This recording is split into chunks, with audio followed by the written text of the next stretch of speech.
at 3, Fox 5 drone video showing the aftermath of a fire at an apartment complex in Las Vegas. At least 6 people were taken to the hospital and over a dozen others are now without a home because of the damage.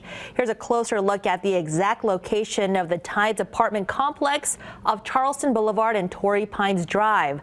The fire was reported around 5 o'clock this morning, and we're told Las Vegas Fire and Rescue arrived within just minutes. This is not the only fire that's been reported at the apartment complex. Fox 5's Danny Maston is live with more on the investigation and what firefighters are telling us this afternoon. Regina, I was able to confirm with Las Vegas Fire and Rescue that today's fire here at the Tides apartment complex located off of Charleston Boulevard is the third fire to happen here over the last year. And I did get a chance to speak with people who live here today who tell me this is becoming a concern. It's been shocking.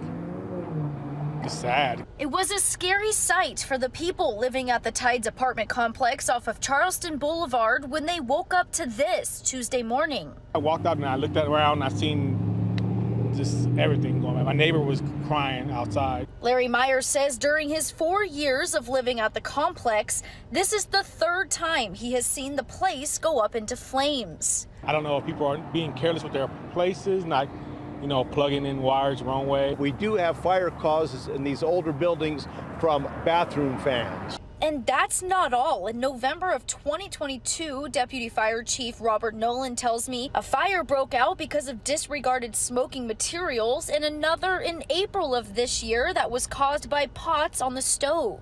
They had a fire inspection here from a member of our fire prevention staff within the last year, and there might have been some violations of a minor nature, but they were all cleared up. Nolan says moving forward, they will be proactive in preventing another fire from happening at the complex. We'll be setting something up in the next 30 days where we do a blitz, check smoke alarms, we do another reassuring inspection about how to be fire safe. The cause of today's fire remains under investigation. And I do want to mention that I have seen some Red Cross members out here at the apartment complex assisting those who were displaced by fire damage. Reporting live, I'm Danny Maston, Fox 5 News, local Las Vegas.